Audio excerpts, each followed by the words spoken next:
Bonjour tout le monde et bienvenue au podcast BBN. Jean-François Morancy qui s'installe avec vous pour les 30 prochaines minutes et qui vous souhaite la bienvenue dans notre plateforme de diffusion à nous, donc au www.bbnmedia.com. C'est un plaisir pour moi de vous accueillir sur notre plateforme entièrement dédiée à nos productions originales, donc à nos balados, à nos web télé et bien sûr à notre web magazine et son contenu. Dans les 30 prochaines minutes, donc dans le balado d'aujourd'hui, je veux qu'on s'arrête sur la Bundesliga. 3 matchs qui vont retenir mon attention ce week-end ou le week-end prochain. Voyez-le comme vous voulez, mais ça va être fort intéressant. Je pense qu'il y a 3 matchs qui, à mon humble avis, vont retenir l'attention. Je partage ça avec vous. Je veux qu'on se parle un petit peu d'une interaction que j'ai eue avec Frédéric Lard de TVA Sport via les réseaux sociaux.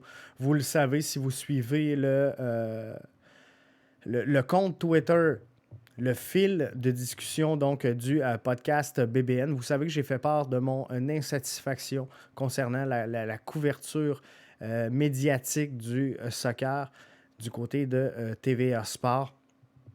Je tiens à préciser que j'ai dû m'excuser et je suis capable de l'admettre sur Twitter face à une revendication que j'avais de TVA Sport qui aurait dû, selon moi, présenter la Bundesliga le week-end dernier. Il semble qu'on n'avait pas tous les droits ou que ce n'était pas aussi facile que ce que moi j'appréhendais ou ce que moi je m'attendais. Alors, on va s'en jaser un petit peu plus tard dans le podcast de ce soir. Mais par contre, aujourd'hui, il y a plein de choses que je veux qu'on regarde ensemble. Principalement la MLS. On sait qu'il y a présentement 19 formations sur 26 qui, dans le circuit Garber, ont repris l'entraînement. Donc ça, c'est signe qu'on se dirige un petit peu à la bonne place. On s'en va dans la bonne direction à travers tout le circuit Garber et on pourrait on peut penser donc que la reprise des activités se fera prochainement. On sait que les rumeurs présentement vont bon train à l'effet qu'on se dirigerait du côté de Orlando vers le ESPN World Sport pour, à Walt Disney, donc, pour confiner les joueurs, le staff technique, le staff médical, des 26 formations qui forment le championnat MLS et jouer des matchs à huis clos. Donc, c'est à peu près le portrait qui se dresse. On pourrait confiner les joueurs et le personnel à partir du 1er juin, prendre tranquillement, pas vite, là, l'entraînement individuel, l'entraînement collectif pour ensuite avoir des matchs. Donc, une formule tournoi. On parlerait de peut-être 3 mois d'activité au total avec le camp d'entraînement. Mais pour ça, je vous en avais parlé dans un podcast antécédent. Allez les réécouter si vous avez manqué l'info. C'est disponible au bbnmedia.com. Mais, by the way, rapidement, je vous fais le topo. Moi, ce que je disais, c'est qu'il faut deux clés du succès pour assurer le retour des activités à travers la MLS. Il faut, dans un premier temps, l'accord des joueurs. Donc, la MLSPA, la MLS Player Association, pour chapeauter tout ça et en venir avec une entente avec la haute direction de la MLS, dans un premier temps. Dans un deuxième temps, il doit y avoir un consensus avec les autorités de la santé publique afin de permettre le retour au jeu. Je ne vous parlerai pas de ce qui est en lien avec la santé publique aujourd'hui. Par contre, on va faire une petite introspection à travers ce qui se passe entre la MLS et l'association des joueurs.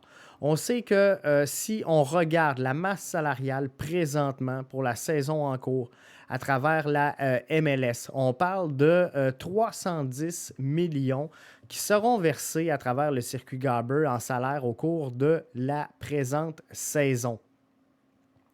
Et du côté de la MLS, on cherchait finalement à mettre la main sur des économies à la hauteur de 150 millions de dollars.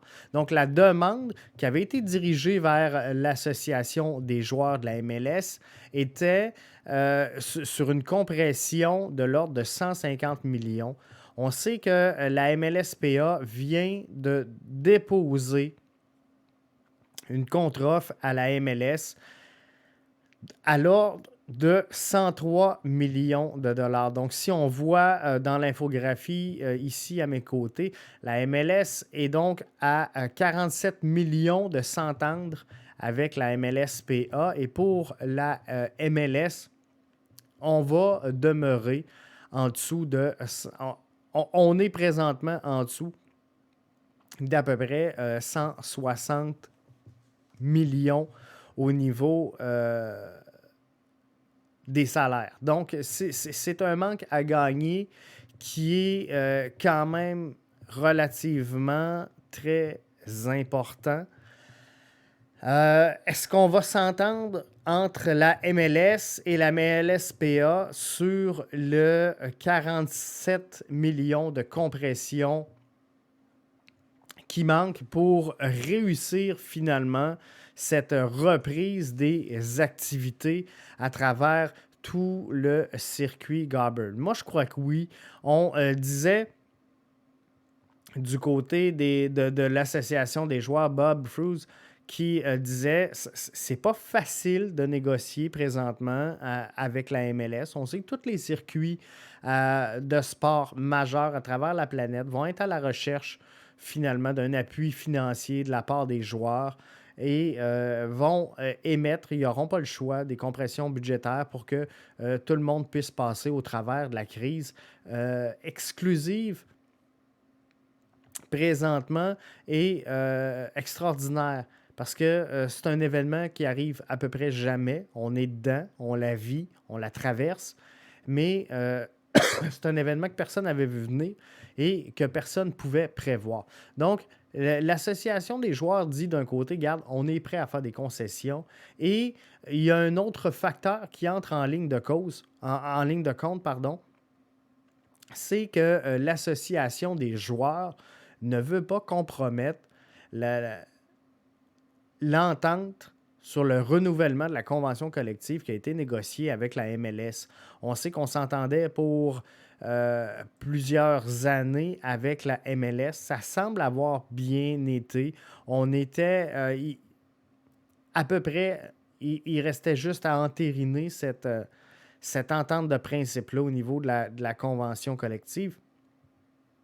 Donc, c'est une bonne chose. Je n'ai pas, au moment où on se parle, les détails des compressions offertes par la MLSPA à l'ordre de 103 millions. Par contre, ce que je suis en mesure de vous dire au moment où on parle de réduction des salaires de la part des joueurs. On parle également de report de salaire, de réduction des bonus et d'allègement futur. Donc, il faudra voir c'est quoi la mécanique derrière tout ça. Et ça également, un peu à l'image des matchs, ça va fort possiblement se faire à huis clos. Donc, je ne pense pas que ce soit une discussion qu'on ait sur la place publique. Et c'est correct parce que c'est quelque chose qui doit rester et qui doit demeurer entre l'association des joueurs et la MLS. Chose sûre, c'est que du côté de la MLSPA, on voulait faire sentir et démontrer à l'opinion publique que oui, on avait fait notre bout de chemin. Donc, après ça, c'est la ronde de négociation qui va faire en sorte que, oui ou non, on va se retrouver à quelque part entre les deux. Donc, ça, c'est pour ce qui pourrait advenir finalement de la reprise des activités dans la MLS. Je vous rappelle qu'au moment où on se parle, le plan de match, c'est d'être de retour finalement du côté de Walt Disney à Orlando autour du 1er juin pour mettre en place finalement un camp d'entraînement, on va appeler ça comme ça dans les circonstances, ou un camp de remise en forme. On devrait donner un moment à chacune des équipes, à chacune des formations pour retrouver les rythmes, retrouver le tempo et donc la reprise des activités individuelles, reprise des entraînements collectifs et tranquillement pas vite, on va se diriger vers la reprise des matchs à huis clos. Le but avoué derrière tout ça est de sauver la présente campagne de la MLS et réussir à boucler sous forme de tournoi le calendrier de la présente saison. Donc ça, c'est ce qu'il y en est pour la MLS. Si on s'en va maintenant du côté de la Bundesliga, je vais prendre quelques secondes. Question de reprendre une petite gorgée d'eau. Il y a 3 rencontres, comme je vous disais, qui vont retenir mon attention pour le week-end prochain du côté de la Bundesliga. Il y a 3 matchs sur l'ensemble du calendrier. Il y en a 1, 2, 3, 4, 5, 6, 7, 8, 9. Il y en a une dizaine qui seront présentés le week-end prochain. Je peux pas toutes les écouter, donc ces 3-là qui vont retenir mon attention.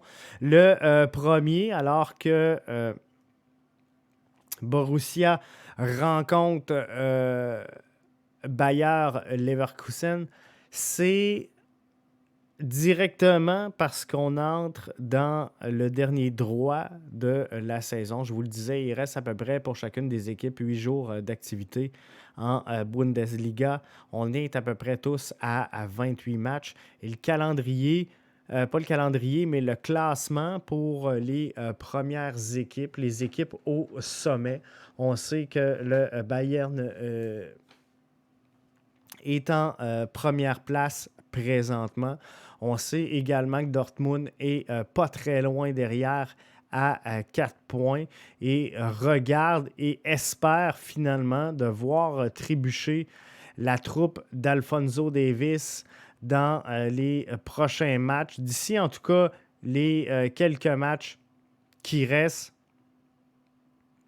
pour essayer d'aspirer au sommet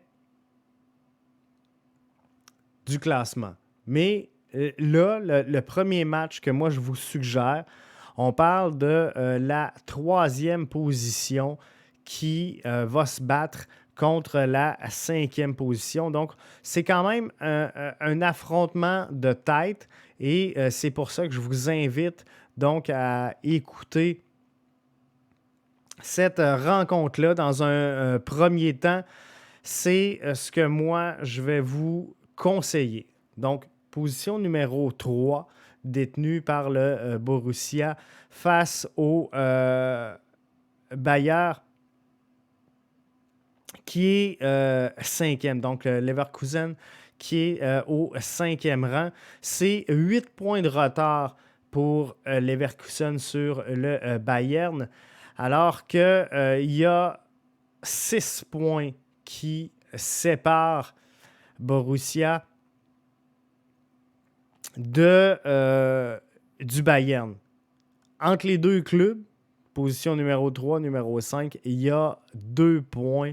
Donc, une victoire de Leverkusen les propulserait dans le top 3 de cette course au championnat de la Bundesliga. Donc, ça va être un match qui risque d'avoir beaucoup d'intensité. Est-ce que l'absence du 12e joueur va faire mal? Fort possiblement que oui. L'autre match que je vais regarder avec beaucoup d'intérêt, c'est Wolfsburg face à Dortmund. Pour quelle raison? Dortmund, comme je vous disais, est à 4 points du sommet présentement. 6e place pour ce qui est de Wolfsburg. Donc, eux autres, ils sont quand même très loin. À 39 points, ils ne sont pas vraiment impliqués Je vous dirais que les 5 premières équipes du circuit présentement sont en bonne posture pour espérer finalement peut-être arriver à des meilleurs résultats. Mais ce qui est certain présentement ou au moment où on se parle, c'est qu'ils ne sont pas dans la course. Donc Dortmund est à 4 points du Bayern et pour eux, rien n'est joué, là. Tout est encore possible. Et dans le dernier droit comme ça, ben, tu veux jouer tes matchs, tu veux jouer avec la conviction que tu es en mesure de gagner. On regarde un peu ce que fait l'adversaire, mais tu es clairement maître de ton destin. Et Dortmund devra sortir des gros matchs jusqu'à la fin de la présente campagne s'ils veulent espérer prendre la place du Bayern au premier rang de la Bundesliga. Donc, l'autre match, effectivement, c'est le FC Bayern qu'on va suivre, directement relié au fait qu'Alphonso Davies, jeune prodige canadien, qui nous donne le goût d'écouter le soccer, qui nous donne le goût de découvrir ou de redécouvrir le sport et la Bundesliga. Un match qui veut, je dirais pas rien dire, mais puis souvent, on peut trébucher dans ceux-là si on prend l'adversaire trop à la légère. Mais on affronte Francfort qui est en 13e place du circuit présentement. Donc, est-ce qu'il y a vraiment une course entre les deux? Pas vraiment. À tout le moins, sur papier, clairement, l'avantage est au Bayern, mais on va le suivre directement en lien avec Alphonso Davies et ses performances. Quel joueur, quel athlète qui mérite d'être vu et d'être démontré sur l'ensemble des plateformes. Et je vais terminer le podcast d'aujourd'hui. Notre premier, je vous le rappelle, via notre plateforme à nous, bbnmedia.com, avec cette interaction que j'ai eue avec Frédéric Laure sur les réseaux sociaux. Donc, comme je disais tantôt, puis je ne m'éterniserai pas là-dessus, j'ai fait part de mon insatisfaction sur le fait que, selon moi, TVA Sport aurait dû présenter les matchs de la Bundesliga le week-end dernier, ce qui n'a pas été fait. Et j'ai reproché donc le manque de couverture accordée au soccer par TVA Sport et ça visait directement les médias généralistes. Donc, c'était pas une flèche dirigée à l'endroit de TVA Sport, mais pensant au départ que TVA Sport avait dans sa petite poche les droits de diffusion de la Bundesliga via un partenariat établi avec Sportsnet. C'est mon erreur. C'était pas tout à fait ça. Mais, quoi qu'il en soit, je ne démords pas de mon point que TVA Sport aurait dû mettre l'emphase avec la qualité des animateurs qu'il possède, avec les connaissances de l'équipe d'animation qui a dans son giron, devrait accorder une présence beaucoup plus importante au soccer présentement, alors qu'on sait que l'audience est en décroissance du côté de TVA Sport et ce n'est pas facile. C'est un enjeu quotidien de tous les jours de faire du sport et de livrer des émissions de sport dans un contexte de pandémie mondiale où il n'y a pas présentement de sport, il n'y a pas d'activité physique de haut niveau. Ça recommence tranquillement pas vite. On le voit avec le golf, le NASCAR, la UFC, on a la Bundesliga. Clairement, la MLS devrait être sur le bord d'annoncer quelque chose d'officiel parce que présentement, c'est officieux. Mais finalement, il y a de la place présentement dans le paysage médiatique pour jaser soccer. C'est un sport qui est en croissance, qui est en effervescence et qui s'en va dans la bonne direction. Donc, il faut prendre le temps d'en parler et d'en discuter. Fred me disait, mais j'ai l'impression que ta réflexion serait plus intéressante si tu remettais le tout en perspective plutôt que de tenter de trouver des coupables dans cette période. D'un point de vue historique, la progression de la couverture et la qualité. Sincèrement, je pense que c'est un message qui est très corporatif de la part de Frédéric Lard, que, soit dit en passant, je respecte énormément. Lui et son équipe de feu font un travail phénoménal. Et comme j'ai mentionné sur les réseaux sociaux, ils n'ont malheureusement tout simplement pas assez de temps de jeu présentement. Et on devrait leur faire de la place. On devrait être en mesure de leur offrir beaucoup plus de minutes de terrain. Comme je faisais un peu la comparaison avec le soccer aujourd'hui. Tu sais, vous avez le ballon sur le bout du pied, le filet est complètement désert et il n'attend qu'on la mette dedans et vous faites comme Saphir Taider, vous mettez ça au troisième poteau.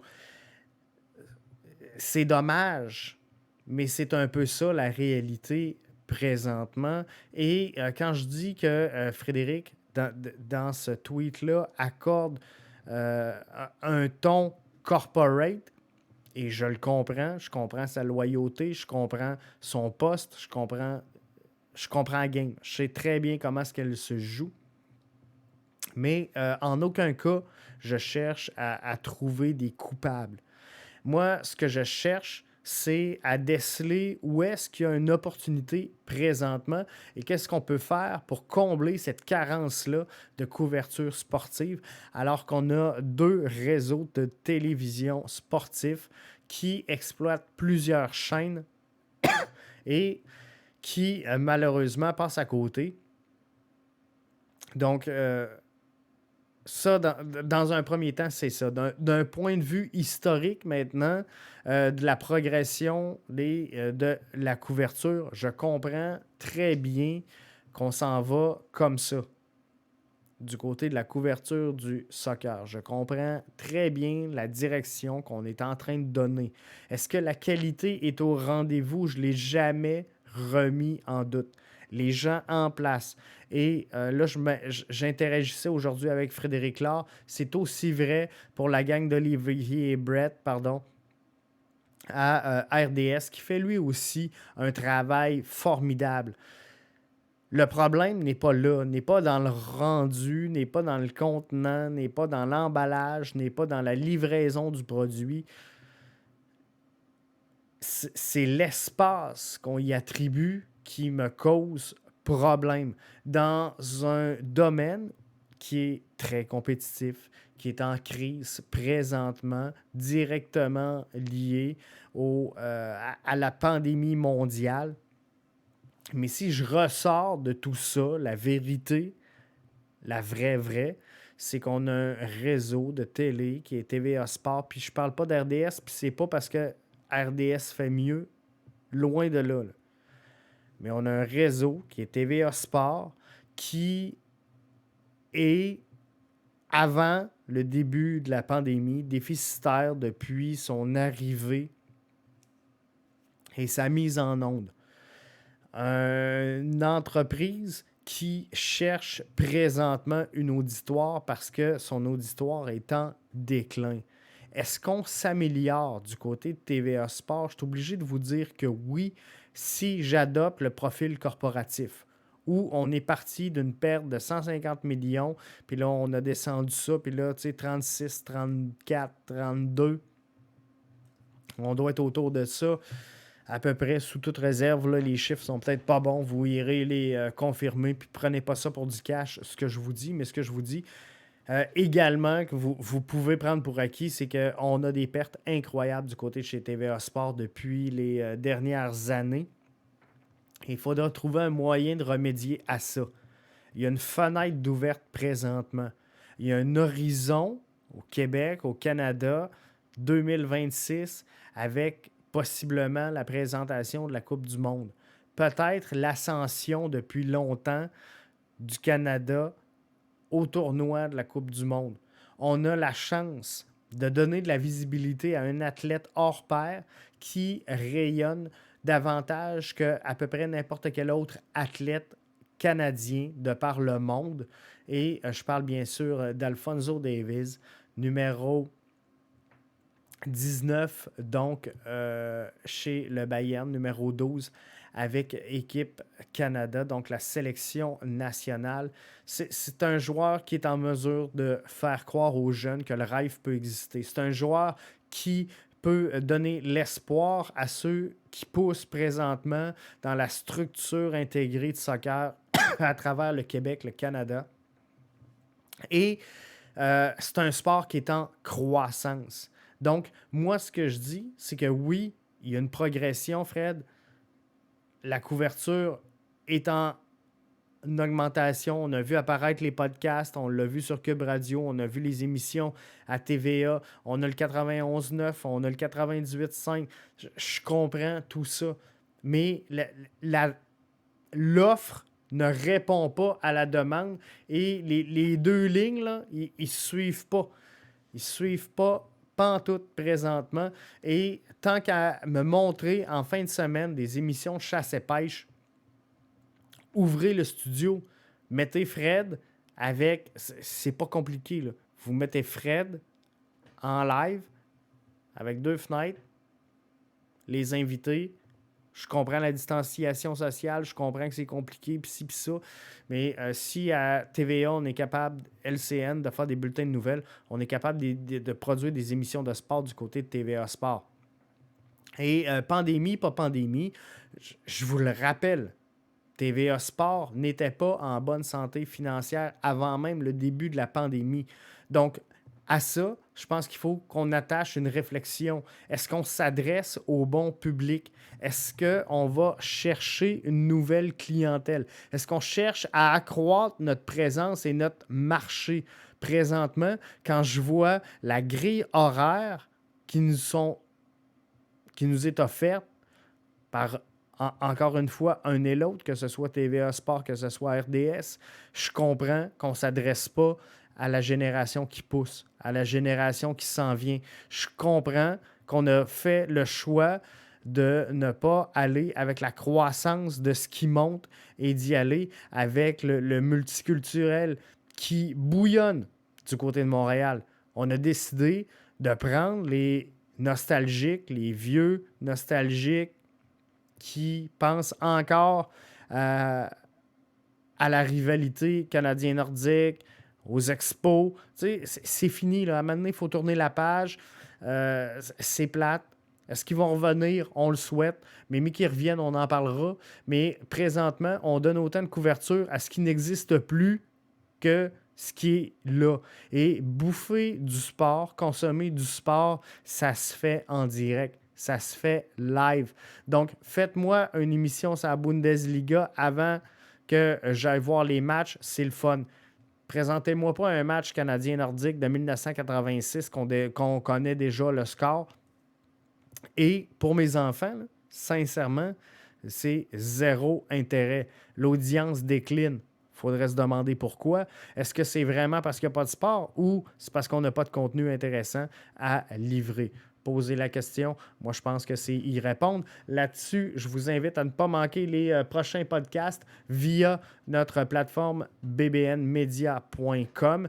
Jeff Morancy qui était là avec vous et qui vous remercie encore une fois de votre présence. Si vous avez aimé le podcast, je vous invite à le partager et le commenter, bien sûr. Je vais vous répondre. Je réponds à peu près à tout le monde, à tous les tweets qui se passent. Et là-dessus, je vous remercie d'avoir été là. On se donne rendez-vous un petit peu plus tard cette semaine pour une nouvelle édition où on va entrer un peu plus en détail dans les matchs du week-end de la Bundesliga. Ne manquez pas un petit peu plus tard également cette semaine la mise en place de notre dossier sur Alphonso Davies.